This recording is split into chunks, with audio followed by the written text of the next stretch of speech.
आप सब जानते हैं कि जब भी जेडीए डिपार्टमेंट है, कहीं पे मरला, 2 मरला, 3 मरला इलीगल जमीन किसी ने घेरी हो, वहां पे मकान बन रहा हो, तो जेडीए डिपार्टमेंट पीला पंजा लेकर उसको तोड़ने पहुंच जाता है। आपने देखा। लेकिन मैं आपको जेडीए की कहानी सुनाना चाहता हूं कि जेडीए डिपार्टमेंट कितना ईमानदार है, रेवेन्यू डिपार्टमेंट कितना ईमानदार है, वो आज आपके सामने खुलासा होगा। जैसे कि आप सब जानते हैं कि मैंने कहा था कि 7 दिन के बाद मैं एक ऐसी सोसाइटी का, जेएंडके कोऑपरेटिव हाउसिंग कॉर्पोरेशन, जो कि तवी विहार सिद्रा में सोसाइटी है, जिसने फ्लैट इलीगल बनाए थे, हाई कोर्ट में जेडीए केस जीत जाती है। कमीशन की रिपोर्ट आ जाती है कि जितने भी वो करोड़ों रुपए के फ्लैट बने हैं, वो सारे के सारे जो जेडीए की जमीन पे बने हैं। हाई कोर्ट के ऑर्डर आने के बाद, कमीशन की रिपोर्ट आने के बाद, अभी तक जेडीए डिपार्टमेंट ने ना तो वो डिमोलिश किए और ना ही उनसे कोई पैसा लिया। जबकि पैसा कोई छोटी मोटी रकम नहीं है, करोड़ों रुपए की रकम है। जेडीए की इलीगल जमीन घेरकर सोसाइटी वालों ने, भारत भूषण जो वहां का एमडी है, जेडीए की जमीन घेरकर वहां पे फ्लैट तैयार करवा देता है और फ्लैट सेल भी कर दिए जाते हैं। करोड़ों रुपए के सेल करने वाले बच के निकल भी जाते हैं और केस जीतने के बाद भी जेडीए तमाशबीन बनी हुई है। आज मैं जेडीए को एप्लीकेशन देने जा रहा हूं कि इसको डिमोलिश किया जाए, नहीं तो इसका पैसा लेकर गरीबों में प्लॉट बांटे जाएं। जो लोग किराए पे रहते हैं उनको प्लॉट दिए जाए। जो एक घर में 3 भाई हैं, अगर उसके पास कामकाज नहीं है तो उनको प्लॉट दिया जाए। और उसके बाद मैं कहना चाहता हूं, सिर्फ यहां पे बात नहीं खत्म होती जेडीए की। जेडीए के बड़े बड़े कारनामे सामने आते हैं। वहीं तवी विहार सिद्रा सोसाइटी में सिर्फ फ्लैट ही इलीगल नहीं है, वहां पे बना हुआ एक स्कूल भी इलीगल है, जो कि 10 करोड़ में सेल कर दिया जाता है। वहां पे बने हुए बहुत से प्लॉट्स, बड़ी बड़ी कोठियां, बड़े बड़े लोगों की कोठियां, वो भी इलीगल प्लॉट घेर कर, जेडीए की जमीन पे घेर कर सेल कर दिए जाते हैं। करोड़ों रुपए इकट्ठा कर लिया जाता है जेडीए की जमीन घेर कर, और जेडीए तमाशबीन बनी हुई है।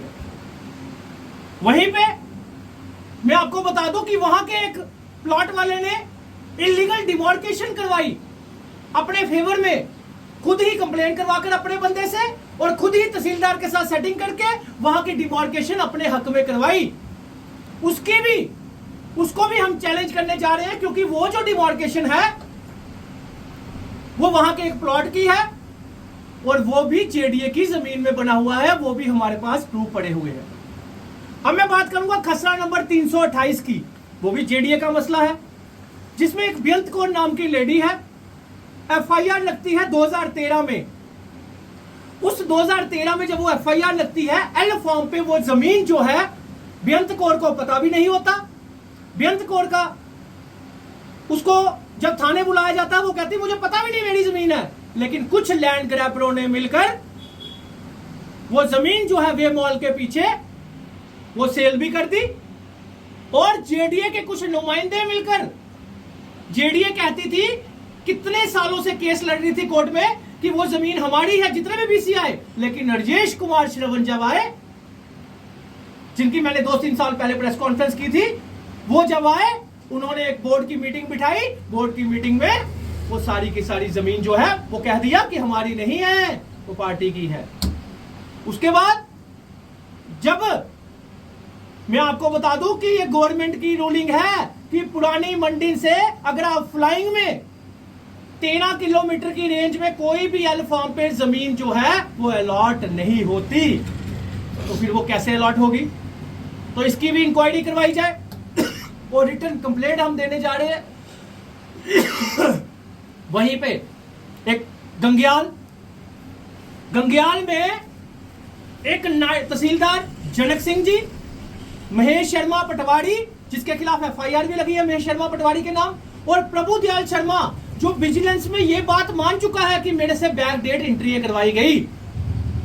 गंग्याल में 100 अरब रुपए की जमीन, वो भी इलीगल, एफसीआई की रिपोर्ट है उसमें एफसीआई की रिपोर्ट है और विजिलेंस आज तक चालान पेश नहीं, एफसीआई ने सारे के सारे इंतकाल जो है वो खारिज कर दिए हैं। लेकिन आज तक विजिलेंस ने ना ही इनके खिलाफ कोई इंक्वायरी की, इनके खिलाफ आज तक ना कोई चालान पेश किया अभी तक 2016 के बाद, 15-16 के बाद।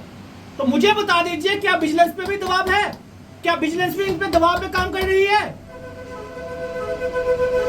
और मैं पूछना चाहता हूं मनदीप कौर जी से, commissioner secretary Mandeep Kaur ji, revenue secretary, sorry commissioner secretary, revenue secretary जो भी है, क्या आप भी इंक्वायरी नहीं करवा सकते?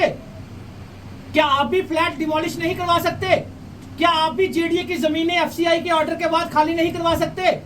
एफसीआई ऑर्डर तो कर देती है, उसके बाद एक्शन क्या लेती है? क्या इंक्वायरी 20-20 साल चलती रहेंगी? जब ऑर्डर हो गया डिमोलिश का, जब ऑर्डर हो गया इंतकाल क्वैश का, फिर उसके बाद एक्शन क्यों नहीं होता? फिर क्यों जमीनें खाली नहीं करवाई जाती? क्यों गरीबों में पीला पंजा चलाया जाता है? क्यों लेडी सिंगम बनके लोगों के बर्तन 1 फुट अपने दुकान के बाहर जमीन कवर कर ली तो उसको अंदर कर दिया जाता है? जिन्होंने 100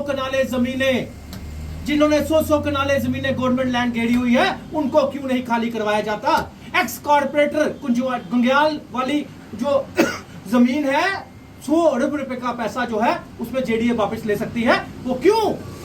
क्योंकि एक्स कॉर्पोरेटर कांग्रेस का उसमें इन्वॉल्व है, क्योंकि तहसीलदार सेटलमेंट जनक सिंह इन्वॉल्व है, क्योंकि महेश शर्मा पटवारी जो नायब तहसीलदार रिटायर्ड हुआ है वो इन्वॉल्व है, क्यों प्रभु दयाल शर्मा जो कि बिजनेस में स्टेटस रिपोर्ट में मान चुका है कि मेरे से बैक डेट एंट्री करवाई गई, उसके बाद भी एक्शन क्यों नहीं हो रहा? ये सोचने वाली बात है। तो मैं मनदीप कौर जी से कहना चाहता हूं कि मैडम, अगर ये रेवेन्यू डिपार्टमेंट, अगर ये जेडीए डिपार्टमेंट अपनी जमीनें खाली नहीं करवाएगा, एक्शन आप लोग नहीं करोगे, तो मुझे आपके डिपार्टमेंट की जो 2-2 लाख रुपए का मोबाइल लेकर ट्रांसफर करने का जो खुलासा है, मुझे नाम लेकर करना पड़ेगा।